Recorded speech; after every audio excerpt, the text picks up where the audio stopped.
Hi there, it's Juniper. Welcome to my kitchen. I am going to show you today how I make slippery elm bark lozenges. Now, I'm not a doctor. I am not making any medical claims. This is not medical advice. This is just what I do, what works for me, what has worked for other people, and a nice kind of homemade craft that you can do for your own well-being and your family.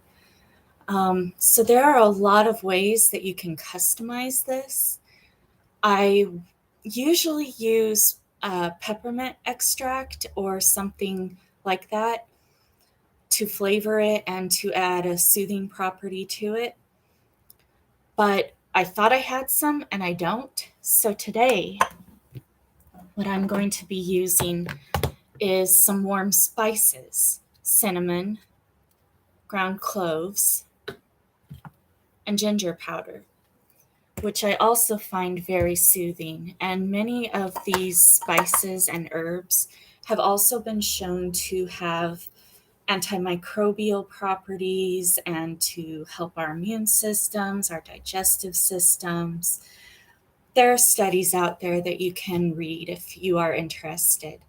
And again, I'm not making any medical claims. This is not modern medicine. This is not conventional medicine. This is a home remedy. And you do need to take home remedies with a pinch of salt because they're not all good. They're not all safe. Educate yourself, be a lifelong learner, and use your best judgment. Talk to herbalists like me. Find out what is actually good and not good. And check with your doctor, especially if you're taking any medications, because some herbs will interact with medications and we don't want that. So this is the slippery elm bark powder that I have left. And this is a very simple recipe. You can find slippery elm bark powder at like natural grocery stores, supplement stores, and online, of course. The brand that I'm using right now, I have no affiliation with any brands, but it is Star West Botanicals, which I have found to be consistently good quality and inexpensive. So here I have some local raw honey from my future brother-in-law's hives. And I did have to warm it up just a little bit to get it completely out of the bottle because it was pretty solidified. But I highly recommend using local raw honey if you can, or at least raw. Cooked honey it has no health benefits anymore. It's just sugar, it's just syrup. But local raw honey has a lot of health benefits for you. And I believe there are studies on this as well. And it's pretty well known now what honey can do for you. So I don't generally consume sugar, but I will have a bit of raw honey occasionally. And as we all know, it's also very soothing to the throat. Now, you don't have to use honey. You can use something else to bind the powders together. Pasteurized egg whites, or if you're not worried about salmonella, egg whites from raw eggs might be an option. I haven't tried it, but it might be one. Or another kind of syrup, like some kind of low carb, I don't know, brown rice syrup. That's probably not low carb, but low glycemic, like raw agave would probably be good. And I do use raw agave occasionally. I haven't used it for this specifically, but I believe it would work. And you just want enough to make a kind of dough with your powder. And I'll show you what the powder looks like. I'll pour it in a little bowl. And we're not going to use all of it to make the dough. We want some for rolling are lozenges for dusting so that they will dry out and not stick together. Oh, that kind of went everywhere. Tends to do that. And slippery elm bark powder can be used for a lot of purposes. I have made porridge with it when I have an upset stomach. It's very, very soothing and it actually tastes great. It's a little bit like a mapley kind of flavor, which I like a lot. I've used it in skincare. I've used it in homemade masks for my face. It is very kind of gluey, mucilaginous. So it's very soothing, but it can kind of absorb a lot of water and take a little bit of effort to get off of your skin.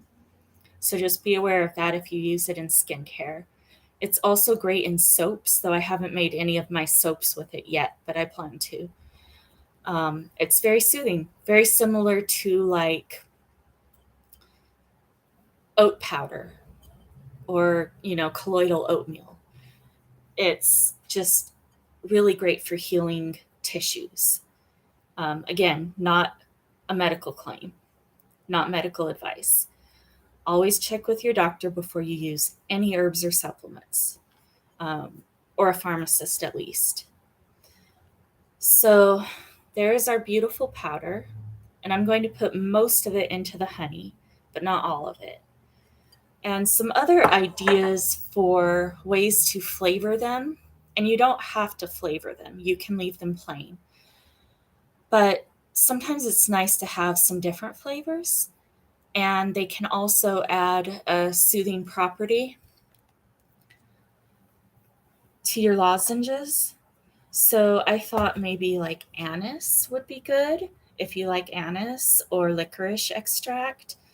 Do be careful with licorice extract. It can be contraindicated for certain illnesses or conditions, and it can interfere with some medications. So just look into that before you use it. I also thought chamomile or lavender or calendula might be good.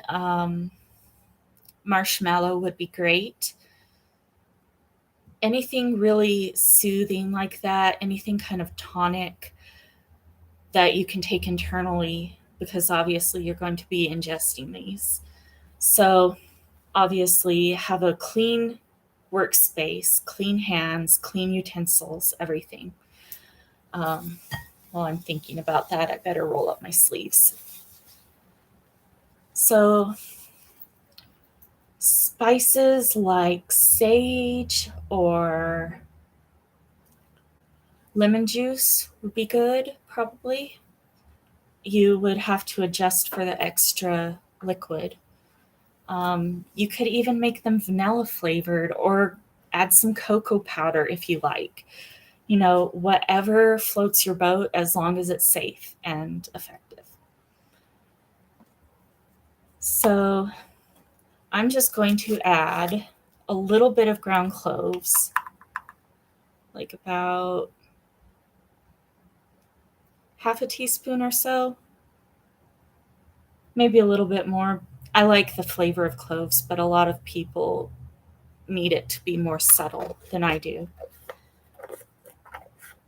And, it can't be proven, but they say that cloves are part of the reason that spice traders didn't get the plague way back in the day. So they do, and others who handled cloves a lot or ingested them a lot, they do seem to have some good benefits as far as fighting bugs and whatnot. So I'm going to add quite a bit of cinnamon because I love cinnamon, and I find it to also have a little bit of mucilaginous properties and be very soothing to the throat. And I'm doing this just in the nick of time too, because I have been under the weather lately and my throat has been very sore. It is not COVID. I got tested. Luckily, I've already had it once. Don't want to have it again. And then I'm also going to add maybe about half a tablespoonful of ginger powder to my bowl. I should turn the camera so you can see what I'm doing.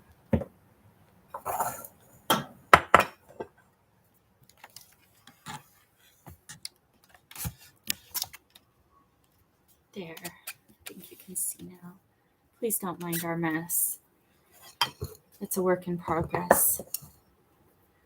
So I'm going to take most of this powder, put it into my honey. My hands have just been washed. And make sure I leave plenty in the bowl that I'm going to dust it with. And I'm just going to go in there with my hands, but you can use a spoon or whatever. I'm just going to mix it up just like you would make a little dough of some kind, because that's really what it is. The honey acts as a binding agent to hold it all together, and it sweetens it. And slippery elm I find to be slightly sweet naturally on its own, but lozenges tend to go over better with people if they're a little bit sweet, or a lot of bit sweet. I mean, if you buy cough drops from the store, they're pretty darn sweet. And if you find that your dough is, once you've got it mixed up, is not sticking together, it's too dry, just add a little more of your honey or syrup. And if you don't have any more, add a little tiny bit of water. Hot water would probably be best to help it bind together, but it's not that hard to get this to work. This is a very easy recipe, and you're not going to have trouble with it, I don't think. It's a good starter recipe for learning herbalism, too. Finding something you can do to help soothe your family's sore throats and coughs.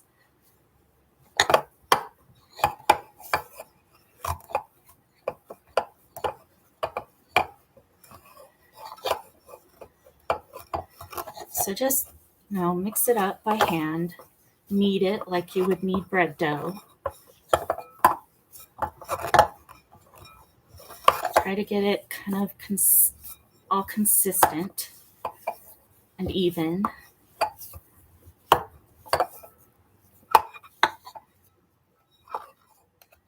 And this is what it looks like. It really does look like a cookie dough or something. But obviously, I'm not going to bake this. I mean, you probably could put it in a dehydrator to make it dry up faster. But I just like to leave it out on a plate on the stove or the counter. Make sure that, the cats can't get into it. Oh, it smells wonderful. It smells like the holidays. This is going to be so good. I'm going to love this. And my fiance, unfortunately, minty stuff is a migraine trigger for him. So I'm really careful about trying not to use it around him. So this will be a bit safer for use around him. And he's an admittedly picky eater. There's nothing wrong with that. That's just how it is, and I respect that. But he might even like these if he gives them a chance because of the flavoring. I kind of doubt it, though. So there we go. We've got a nice, smooth, even dough. Now what I'm going to do is just pinch off a little bit, about the amount that you would want for a lozenge. Roll it between my hands. Flatten it a little bit. And really, you can make these any shape you want. I find it easiest to just make discs or ovals. Then I'm going to drop it into the powder, dust it just like you would for like a truffle or something, and put it on the plate where it will dry. And it doesn't take very long, maybe a couple of days. Kind of depends on your humidity. So just making a nice smooth ball, flattening it, kind of shaping it nicely. And these are a little big. I might go a little bit smaller. If you buy commercial slippery elm lozenges, they're generally a little bit smaller than this.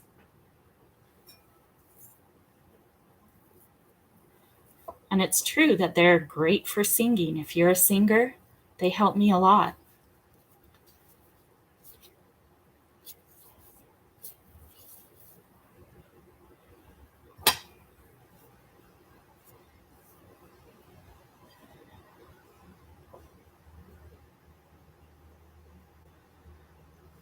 So there you go. I'm going to take just a tiny bit of this, taste it, and let you know how it is.